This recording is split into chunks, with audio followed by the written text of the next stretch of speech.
हर हर महादेव दोस्तों। शिव पुराण की आज की कथा में हम प्रणव का महात्म्य व शिवलोक के वैभव के विषय में जानेंगे। तो दोस्तों, श्रद्धा पूर्वक महादेव जी का नाम लेकर हमारे चैनल को सब्सक्राइब अवश्य करें। आर्षि बोले, महामुनि, आप हमें प्रणव मंत्र का महात्म्य तथा शिव की भक्ति पूजा का विधान सुनाइए। प्रणव का महात्म्य सूत जी ने कहा, महर्षियों, आप लोग तपस्या के धनी हैं तथा आपने मनुष्यों की भलाई के लिए बहुत ही सुंदर प्रश्न किया है। मैं आपको इसका उत्तर सरल भाषा में दे रहा हूं। प्रकृति से उत्पन्न संसार रूपी महासागर का नाम है। प्रणव इससे पार करने के लिए नौका स्वरूप है। इसलिए ओंकार को प्रणव की संज्ञा दी गई है। प्रपंच न नहीं है, वह तुम्हारे लिए। इसलिए ओम को प्रणव नाम से जाना जाता है। अर्थात प्रणव वह शक्ति है जिसमें जीव के लिए किसी प्रकार का भी प्रपंच अथवा धोखा नहीं है। यह प्रणव मंत्र सभी भक्तों को मोक्ष देता है। मंत्र का जाप तथा इसकी पूजा करने वाले उपासकों को यह नूतन ज्ञान देता है। माया रहित महेश्वर को भी नव अर्थात नूतन कहते हैं। वे परमात्मा के शुद्ध स्वरूप हैं। प्रणव साधक को नया अर्थात शिव स्वरूप देता है। इसलिए विद्वान इसे प्रणव नाम से जानते हैं, क्योंकि यह नव दिव्य परमात्मा ज्ञान प्रकट करता है। इसलिए यह प्रणव है। प्रणव के दो भेद हैं, स्थूल और सूक्ष्म। एयूएम सूक्ष्म प्रणव व नमः शिवाय, यह पंचाक्षर मंत्र स्थूल प्रणव है। जीवन मुक्त पुरुष के लिए सूक्ष्म प्रणव के जाप का विधान है, क्योंकि यह सभी साधनों का सार है। देह का विलय होने तक सूक्ष्म प्रणव मंत्र का जाप अर्थभूत परमात्म तत्व का अनुसंधान करता है। शरीर नष्ट होने पर ब्रह्म स्वरूप शिव को प्राप्त करता है। इस मंत्र का 36 करोड़ बार जाप करने से मनुष्य योगी हो जाता है। यह अकार, उकार, मकार, बिंदु और नाद सहित अर्थात अ, उ, 3 दीर्घ अक्षरों और मात्राओं सहित प्रणव होता है, जो योगियों के हृदय में निवास करता है। यही सब पापों का नाश करने वाला है। अशिव है, उ शक्ति और मकार, इनकी एकता है। पृथ्वी, जल, तेज, वायु और आकाश 5 भूत तथा शब्द, स्पर्श आदि 5 विषय कुल मिलाकर 10 वस्तुएं मनुष्यों की कामना के विषय हैं।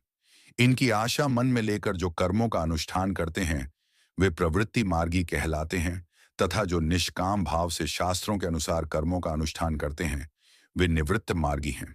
वेद के आरंभ में तथा दोनों समय की संध्या वंदना के समय सबसे पहले उकार का प्रयोग करना चाहिए। प्रणव के 9 करोड़ जाप से पुरुष शुद्ध हो जाता है।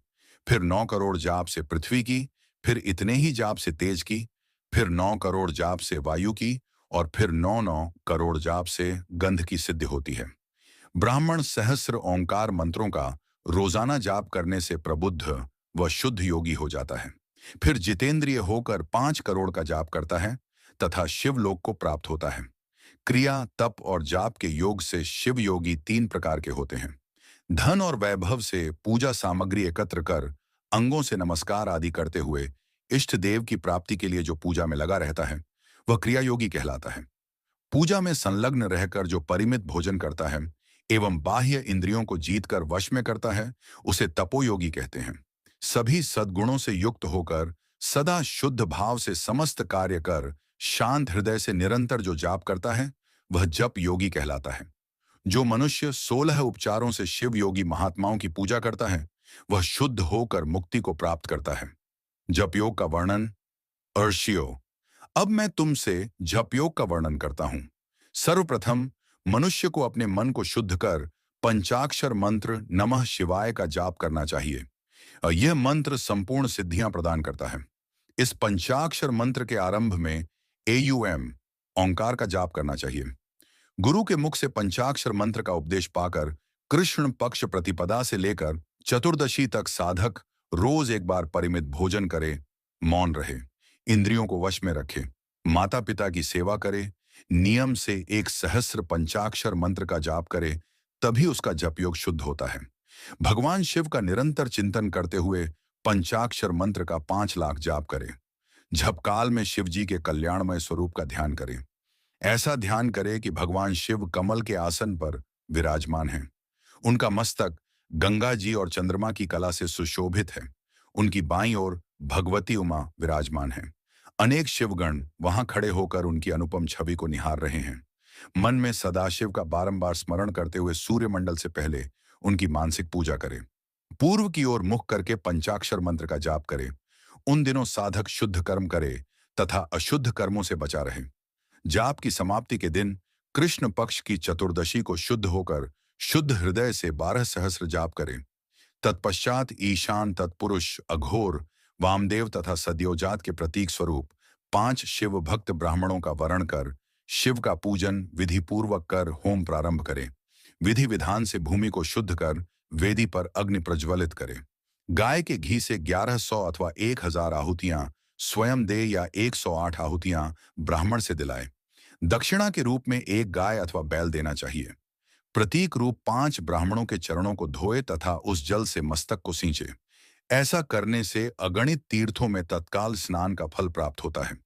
इसके उपरांत ब्राह्मणों को भरपूर भोजन कराकर देवेश्वर शिव से प्रार्थना करें।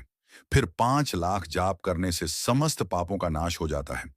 पुनः 5 लाख जाप करने पर भूतल से सत्यलोक तक 14 भुवनों पर अधिकार प्राप्त हो जाता है। कर्म माया और ज्ञान माया का तात्पर्य, मां का अर्थ है लक्ष्मी। उसे कर्म भोग प्राप्त होता है, इसलिए यह माया अथवा कर्म माया कहलाती है। इसी से ज्ञान भोग की प्राप्ति होती है, इसलिए उसे माया या ज्ञान माया भी कहा गया है। उपर्युक्त सीमा से नीचे नश्वर भोग है और ऊपर नित्य भोग। नश्वर भोग में जीव काम कर्मों का अनुसरण करता हुआ विभिन्न योनियों व लोकों के चक्कर काटता है। बिंदु पूजा में तत्पर रहने वाले उपासक नीचे के लोकों में घूमते हैं। निष्काम भाव से शिवलिंग की पूजा करने वाले ऊपर के लोक में जाते हैं। नीचे कर्म लोक है और यहाँ सांसारिक जीव रहते हैं। ऊपर ज्ञान लोक है जिसमें मुक्त पुरुष रहते हैं और आध्यात्मिक उपासना करते हैं। शिवलोक के वैभव का वर्णन, जो मनुष्य सत्य अहिंसा से भगवान शिव की पूजा में तत्पर रहते हैं, काल चक्र को पार कर जाते हैं। काल चक्रेश्वर की सीमा तक महेश्वर लोक है। उससे ऊपर वृषभ के आकार में धर्म की स्थिति है। उसके सत्य, शौच, अहिंसा और दया 4 पाद हैं। वह साक्षात शिवलोक के द्वार पर खड़ा है। क्षमा उसके सींग हैं, शमकान है। वह वेद ध्वनि रूपी शब्द से विभूषित है। भक्ति उसके नेत्र, वह विश्वास और बुद्धिमन है।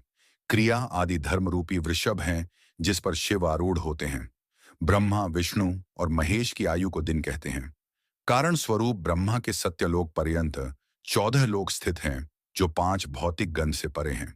उनसे ऊपर कारण रूप विष्णु के 14 लोक हैं तथा इससे ऊपर कारण रूपी रुद्र के 28 लोकों की स्थिति है। फिर कारणेश शिव के 56 लोक विद्यमान हैं। सबसे ऊपर 5 आवरणों से युक्त ज्ञानमय कैलाश है, जहां 5 मंडलों, 5 ब्रह्मकालों और आदि शक्ति से संयुक्त आदिलिंग है, जिसे शिवालय कहा जाता है। वहीं पराशक्ति से युक्त परमेश्वर शिव निवास करते हैं। वे सृष्टि, पालन, संहार, तिरोभाव और अनुग्रह आदि कार्यों में कुशल हैं। नित्य कर्मों द्वारा देवताओं का पूजन करने से शिव तत्व का साक्षात्कार होता है। जिन पर शिव की कृपा दृष्टि पड़ चुकी है, वे सब मुक्त हो जाते हैं। अपनी आत्मा में आनंद का अनुभव करना ही मुक्ति का साधन है। जो पुरुष क्रिया, तप, जाप, ज्ञान और ध्यान रूपी धर्मों से शिव का साक्षात्कार करके मोक्ष को प्राप्त कर लेता है, ताहै उसके अज्ञान को भगवान शिव दूर कर देते हैं। शिव भक्ति का सत्कार साधक 5 लाख जाप करने के पश्चात भगवान शिव की प्रसन्नता के लिए महाभिषेक एवं नैवेद्य से शिव भक्तों का पूजन करें। भक्त की पूजा से भगवान शिव बहुत प्रसन्न होते हैं। शिव भक्त का शरीर शिवरूप ही है। जो शिव के भक्त हैं और वेद की सारी क्रियाओं को जानते हैं, वे जितना अधिक शिव मंत्र का जाप करते हैं, उतना ही शिव का सामीप्य बढ़ता है। शिव भक्त स्त्री का रूप पार्वती देवी का है तथा मंत्रों का जाप करने से देवी का सान्निध्य प्राप्त हो जाता है।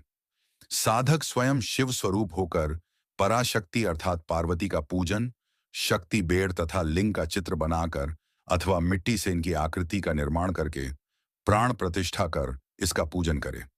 शिवलिंग को शिव मानकर अपने को शक्ति रूप समझकर शक्ति लिंग को देवी मानकर पूजन करे। शिव भक्त शिव मंत्र रूप होने के कारण शिव के स्वरूप है। जो 16 उपचारों से उनकी पूजा करता है, उसे अभीष्ट फलों की प्राप्ति होती है। उपासना के उपरांत शिव भक्त की सेवा से विद्वानों पर शिवजी प्रसन्न होते हैं। 5, 10 या 100 सपत्नीक शिव भक्तों को बुलाकर आदर पूर्वक भोजन कराएं। शिव भावना रखते हुए निष्कपट पूजा करने से भूतल पर फिर जन्म नहीं होता। दोस्तों, शिव पुराण की कथाएं सुनने के लिए हमसे जुड़े रहें तथा चैनल को सब्सक्राइब अवश्य करें। हर हर महादेव।